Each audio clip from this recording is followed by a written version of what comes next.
ቤተሰቦች እናንተ ናችሁ? ቤተሰቦቹን ደህና ነው? በጣም አስቸጋሪ ቢሆንም እንደምንም ታግለን ሕይወቱን አትርፈናል።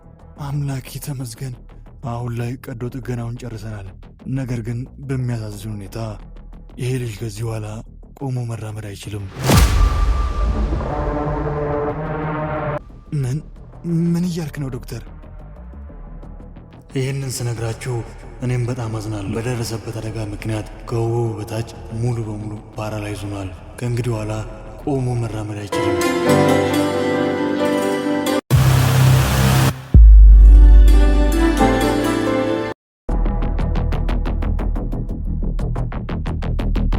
ኤሽሪፍን አንድ ነገር ብትለው ጥሩ ነው። እነዛን ጭነቶች እንድትመልሱ አንተ ነግረህ ጭነቶቹን ሳይመልስ ቆይቶ ትላንት ኑስረት ፊት ለፊት ጭነቶቹን አቃጥሏል። ቆይ ኤሽሪፍ ምንድነው ችግሩ? ትእዛዝ ለምንድነው ማያከብረው? አባቴ በሱ ምክንያት እኛ ችግር ውስጥ መግባት አንፈልግም። ይኸው ኤሽሪፍ መጥቷል። ሰላም እንዴት ናችሁ? ተቀመጥ። ኤሽሪፍ ቆይ ምንድነው አንተ ችግር? ለምንድነው ራስንም እኛንም ችግር ውስጥ የምታስገባው? ምንድነው አባቴ? ኤሽሪፍ ምን እንዳደረግ አንተ ራስህ በደንብ ታውቃለህ። አንተ እንደዚህ የማይሆን ነገር ባረክ ቁጥር ሁሌም ችግር ይፈጠራል። በአንተ ምክንያት የ15 ዓመት ሕፃን ልጅ ትናንትና ማታ ሊሞት ነበር። በጥይት ተመታ በአንተ ምክንያት። አባቴ ያዕቆብ ደህና ነህ? ምን እየተፈጠረ ነው? አምጡለት ውሃ። በቃችሁ። ደህና ነኝ ቁጭ በሉ።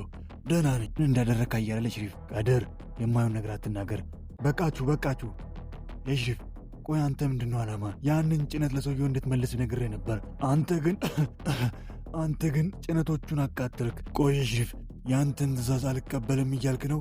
እንደዛ አይደለም አባቴ ያዕቆብ፣ እኔ ያንተን ትእዛዝ ሁሌም ቦን አከብራለሁ። ይህንን ነገር ለእናንተ የተናገረው ቀድር ነው አደል? አሁን እኔ የነገርኳቸው ምን ይፈጠር ታዲያ? መንገር ምንም ችግር የለውም። ታዲያ ለምንድን ነው ሙሉን ታሪክ ያልነገርካቸው?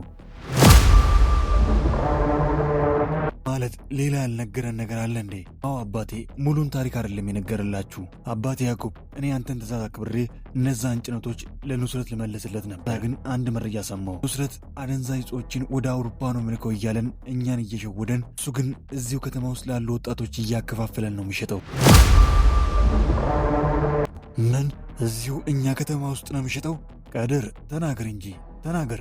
ይኸውልህ ኤሽሪፍ፣ ምንም ቢሆን ያንን ጭነት ማቃጠል አልነበረብም። አንተ በራስህ ጀግና ለመባል ጭነቶችን አቃጠልክ እና አደንዛዥ ዕፆችን ሰፈር ውስጥ ማከፋፈል ነበር። በቃችሁ። እዚህ የተቀመጥነው የእናንተን ክርክር ለማዳመጥ አይደለም።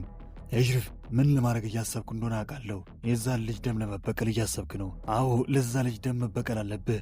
ነገር ግን ኑስረትን አይደለም፣ እነዛን የተኮሱ ልጆችን ነው መበቀል ያለብህ። ኑስረትን በፍጹም እንዳነካው። ደግሞ ፖሊሶችም ልጆቹን እያፈላለጉ ስለሆኑ ጠንቀቅ በል። ፖሊሶች እሙት ላይ የተኮሱ የኑስረት ሰዎችን እያፈላለጉ ነው። ቀድር ደግሞ ከሁሉም ተደብቆ እነዛን ሰዎች ማንም ሊያገኛቸው አይችልም ብሎ ባሰበበት ቦታ እየደበቃቸው ነው። ልጆቹ ጥሩ ቦታ ነው የተደበቁት። ምንም አታስቢ፣ ማንም አያገኛቸውም። እንደሰማሁት ኤሽሪፍም ሊገላቸው እያፈላለጉ ነዋል። አዎ ኤሽሪፍና ጉርዳል እንዲሁም የሱ ሰዎች እነዚህ ልጆች ካገኙ የሚምሯቸው አይመስለኝም። ደስ ይላል። ምኑ ነው ደስ የሚለው? ጥሩ አጋጣሚ መሆኑ አልገባኝም። ቆይ ምን እያሰብሽ ነው?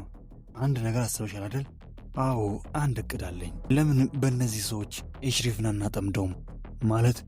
ማለቴማ ለፖሊሶችም ለኤሽሪፍም ሰዎቹ ያሉበትን ቦታ አድራሻ ነግረን ኤሽሪፍ እነዛን ሰዎች ሊገላቸው ሲመጣ ፖሊስ እጅ ከፍንጃ ይዞ። በእውነት ከጠበቅኩሽ በላይ ብልህ ሰው ነሽ። ሂደፍ ያንን ማስረጃ አምጭልኝ ብላ ኒሳንን መግቢያ መውጫ ሳትሳለች። ኒሳንም እዛ መኪና ውስጥ የወደቀውን ያንን የራሴን ማስረጃ እንዴት አድርጌ ነው መወስዶ እያለች እየተጨነቀች በሞት እንዴት ነው እያለች ሆስፒታል መጣ።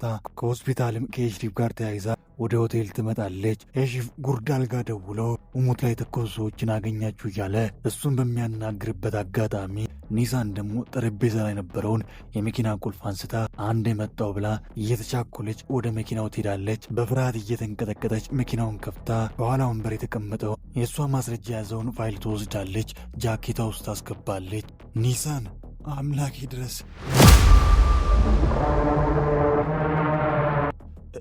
ጉርዳል ምን ሆነ ነው? አስደነገጥከኝ እኮ።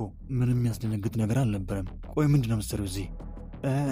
ስልኬን ጥዬ ነበር። ስልኬን ለመውሰድ መጥቼ ነው። ጥሩ፣ እኔና አንቺ ማውራት አለብን። መቼ? አሁን? አዎ ነይ፣ ቡና እየጠጣን እናወራለን።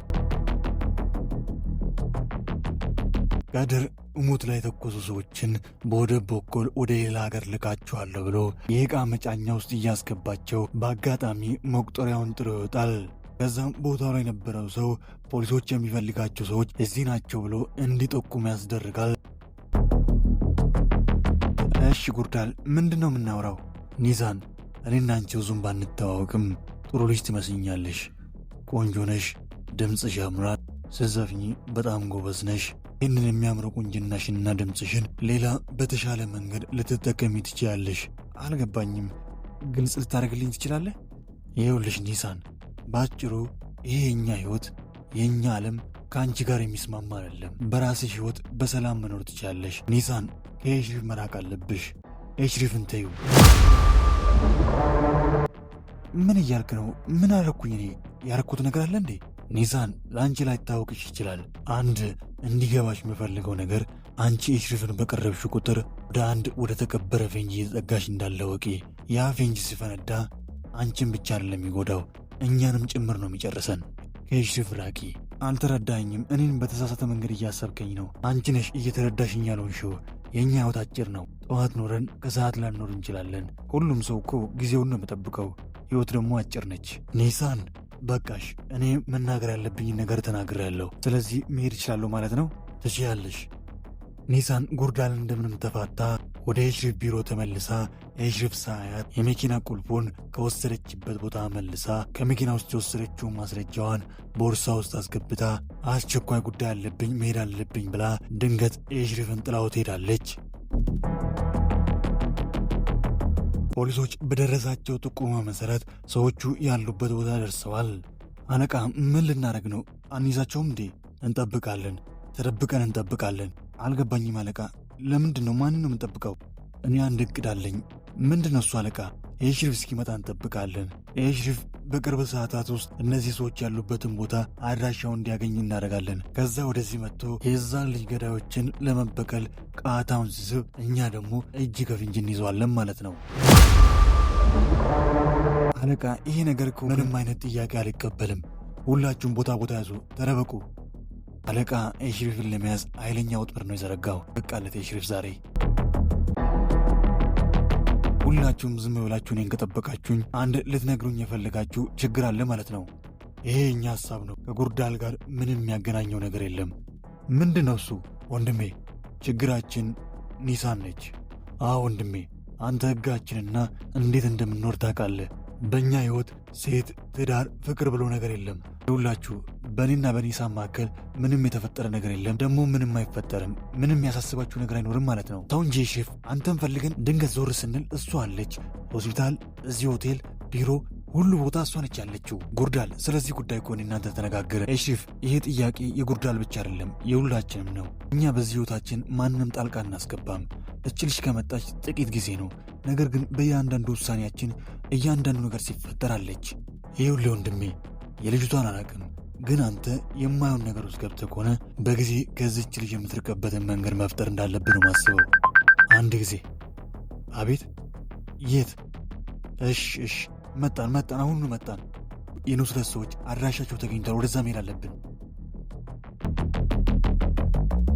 አለቃ፣ የኤሽሪፍና የእሱ ሰዎች እየወጡ ነው። በጣም ጥሩ። ከዓይናችሁ እንዳይጠፋ ተከታተሉት።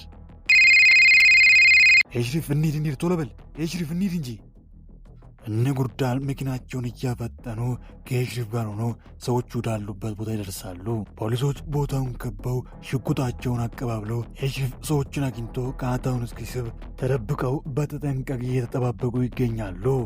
ነገር ግን ፖሊሶቹ ባልጠበቁበት መንገድ ሰዎቹ የነበሩበትን ጭነት ኤሽሪፍ በጭነት መኪና አስጭኖ መጓዝ ይጀምራል። ዋና ፖሊሱም በሁኔታው ግራ እየተጋባ እነ ኤሽሪፍ ጥቂት እንደተጓዙ ጭነቱንም እነ ኤሽሪፍን ማስቆመው መፈተሽ አለብን ይላሉ። መርማሪውና ፖሊሶቹ አገኘን፣ ከዚህ ሰው በማገት ወንጀል ተብለ ወደ እስር ቤት ትወርዳለህ እያሉ የጭነት መኪናውን ሲከፍቱት ውስጡ የነበረው ዕቃ የያዘ ካርቱን ብቻ ነበር። በሌላ በኩል ደግሞ ሰዎቹ ያሉበት ጭነት እዛው ባለበት ወደብ ሲሆን የኤሽሪፍ ሰዎች መጥተው አግኝቷቸው ሰዎቹን ይዟቸዋል። መርማሪ ፖሊስ ይህን ሁሉ ነገር ቀምሮ የኤሽሪፍን ያስኩት ዘብጥ ያስገባው ባለበት ሰዓት ይህ ነገር መፈጠሩ ግራ ጋብቶታል፣ ማመን ከብዶታል። የመጨረሻዋን ሳቅ ኤሽሪፍና ጉርዳል ፖሊሱ ላይ እየሳቁ ጥሎት ይሄዳሉ። እሺ መርማሪያ ፖሊስ ደግሞ ምን ፈለግሽ? አንድ ውለታ ውልልሃለሁ። አንተም በተራ ያንን ውለታ ትመልስልኛለህ። አንቺ ነሽ ለእኔ ውለታ የምትውይልኝ? ኤሽሪፍ አሁን ጊዜ የለኝም፣ ሕይወትን ነው ማተርፈው። አንተም በምላሹ አንድ ነገር ታደርግልኛለህ እኔ በፈለግኩበት ሰዓት። ምንድን ነው እሱ? ቃል ግባልኝ መጀመሪያ። እሺ ቃል ገባውልሽ። ምንድን ነው? እዛ ልጅ ላይ የተኮሱ ሰዎችን ለማግኘት እየሄድክ እንዳለ አውቃለሁ፣ ግን ደግሞ እኛ ከእናንተ በፊት ቀድመን እዛ ነው ያለ ነው። ምን እያልሽኝ ነው? አዎ ኤሽሪፍ፣ ሁሉም ነገር ወጥመድ ነው። ቆይ ግን ለምንድን ነው የኔ ነገርሽኝ? ምክንያቱም ኤሽሪፍ አንተ በዚህ መንገድ እንድትጎዳ አልፈልግም። ምናልባት አንተ መቀጣት ካለብህ አንተን የምቀጣ እኔ ብቻ ሆናለሁ። እሺ በቅርቡ እንገናኛለን ብዬ አስባለሁ። አመሰግናለሁ ወንድሞቼ፣ እቅዳችን ተቀይሯል።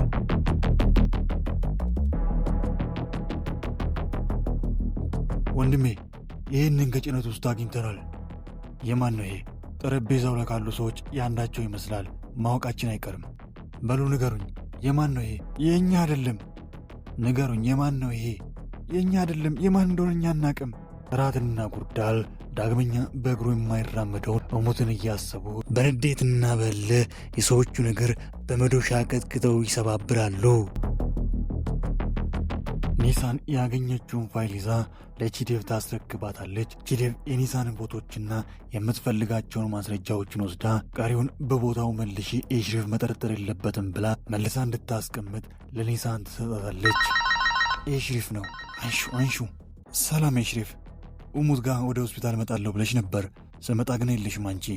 አዎ ብዬ ነበር፣ ግን አንድ ጉዳይ ገጥሞኝ ቆየሁ። አሁን ልወጣ ነው፣ ወደዛ ልመጣ ነው። ችግር የለውም፣ አንቺ መምጣት አያስፈልግሽም። አረ ራሴ መምጣት እችላለሁ፣ ችግር የለውም። ኒሳን አንድ ልነግርሽ የፈለግኩት ነገር አለ። እዛው ነሽ፣ ጠብቂ። ምንድን ነው እሱ? ስንገናኝ ነግርሻለሁ። እቅዳችን ሰርቷል ማለት ነው። ማለት ወድጄሻለሁ ልልሽ ነው። ምን? አንድ የምነግርሽ ነገር አለ ያለው እንደሚያፈቅርሽ ሊነግርሽ ነው።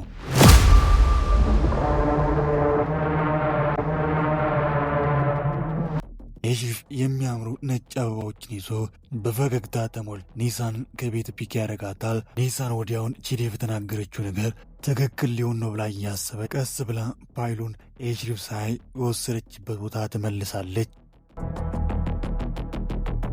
ምንድን ነው አባት ያዕቆብ፣ የተፈጠረ ችግር አለ እንዴ? በአስቸኳይ እፈልጋለሁ ስትለኝ እኮ አንድ ነገር የተፈጠረ መስሎኝ ነው። ምንድን ነው? ችግር አለ? አዎ አንድ ነገር ተፈጥሯል። ምንድን ነው አባቴ? ከመሃላችን ካዲ ተገኘ።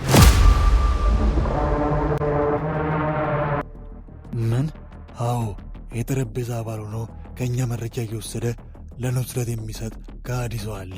ቆይ ማን ነው የካዲው? ማን ነው አባት ያዕቆብ? ማን መሰለ እሱ?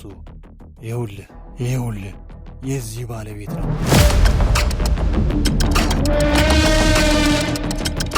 ኤሽሪፍ ሁሌ ማታ ማታ ሙዚቃ ወደሚሰማበት ወደሚወደው ሆቴል ኒሳን ይዟት ቤቱን ሙሉ በሙሉ አዘግቶ ወንበር ስቦ አስቀምጧት እነሱና እነሱ ብቻ ምሽቱን እያሳለፉ ነው። ኒሳንም ጥርጣሬው እያደገ ቺዴቭ የተናገረችው ነገር ሊሆን እንደሆነ እርግጠኛ ትሆናለች። እውነት ለመናገር ኤሽሪፍ ዛሬ ለየት ብለብኛል። እኔ ሁሌም እንደዚህ ነኝ። አልገባኝም ግን ኤሽሪፍ ይሄ ሁሉ ነገር ምንድን ነው? ትናንትና ማታ በእኔና ባንቺ መካከል ከተፈጠረው ነገር በኋላ ነገሩን በትክክል ግልጽ ነገር ማውራት አልቻለም። ያው ያለውን ነገር እኔ ለማስረዳት ሞከርኩ። አንተ ግን ስለዛ ማውራት እንደማትፈልግ ነበር ደጋግሜ ነገርከኝ። መቼም ስለዛ ልታወራ አይደለም አይደል እዚህ ድረስ ይዘኝ የመጣው? አዎ ልክ ነሽ፣ ስለዛ አይደለም ማውራሽ። አንድ ልነግርሽ የምፈልገው ነገር አለ። ምንድን ነው እሱ? እየሰማሁ ነው። እሺ ይኸውልሽ ኒሳን፣ እኔ ጻድቅ አይደለሁም። ብዙ ጥፋቶችን አጠፋለሁ። ምንም ቢሆን ማንም ንጹሕ ሰው በእኔ ምክንያት እንዲያዝንብኝ አልፈልግም። አንቺም በእኔ ምክንያት እንድታዝንብኝ አልፈልግም። ማለት አልገባኝም ኒሳን። እኔ የአንቺ ልብ እንዲጎዳ አልፈልግም። በእኔ ላይ ብዙ ተስፋ እንዲኖርሽ አልፈልግም። እኔ የምኖርባት ዓለም አንቺ ከምትኖርባት ዓለም የተለየች ነች። የእናንተ ዓለም በቤተሰብ በፍቅር አብረሻቸው ብዙ ዓመት የምትኖራቸው ሰዎች ሊኖሩ ይችላሉ። በእኛ ግን እንደዛ አይደለም። ሰዎች ይመጣሉ ይሄዳሉ። በእኛ ሕይወት ቋሚ የሆነ ነገር ምንም የለም። ይህንን ንግግር ከዚህ በፊት የሰማው መሰለኝ። ኒሳን፣ ትላንትና ማታ የተፈጠረው ነገር አጋጣሚ፣ በእኔና በአንቺ መካከል የተፈጠረ አጋጣሚ ብቻ፣ በድጋሚ የማይደገም ሊደገም የማይገባ ነገር ነው። እኔና አንቺን ያገናኘን ሥራ ነው። ስለዚህ እኔ የሆቴል ባለቤት ሲሆን አንቺ ደግሞ እዛ ሆቴል ውስጥ የምትዘፍኝ አንድ ዘፋኝ ነሽ። ወደ ሆቴል ትመጫለሽ፣ ዘፈንሽን ትዘፍኛለሽ፣ ወደ ቤት ትመለሻለሽ። በቃ የሠራተኛና የአለቃ ግንኙነት ብቻ፣ ሌላ በአንቺና በእኔ መካከል። ቆይ እንዴት አስበኝ ነው? ቆይ ሽፍ እንደዚህ እያልክ ያለው? ነገርኩ እኮ በቃ ትናንትና ማታ የተፈጠረው በአጋጣሚ ነው። ለምንድን ነው ጉዳዩን ውስብስብ አድርገህ ሌላ ነገር ውስጥ የምታስገባው? ተይ እንጂ በአጋጣሚ ነው ሰው የሚሰማው። አዎ በቃ በአጋጣሚ የተፈጠረ ነገር ነው። ይህን ሁሉ ነገር የምትናገረው አንተን ያፈቀርኩ የወደድኩ መስሎ ነው አይደል? ቆይ አንተስ ምን እያደረግክ ነው? ቤቴ ድረስ አበባ ይዘህ መጥተህ ተቀበልከኝ። ከዛ እየሳቅ እንደዚህ አይነት ቦታ ይዘኸኝ መጣ። እዚህ ተቀምጠ ደግሞ እኔና አንቺ ያለን ግንኙነት የሰራተኛና የአለቃ ግንኙነት ነው ምናምን ትላለህ። ኒሳን ይኸውልሽ አዳምጪኝ። አንተ እኔን አዳምጠኝ። አንድ ነገር ልንገርህ፣ እዚህ ምድር ላይ ብቸኛ የቀረው ወንድ አንተ ብትሆን እንኳን እኔ እንዳንተ አይነት ወንድ አላፈቅርም። ይህን እንዳረሳ፣ መቼም እንዳትረሳው።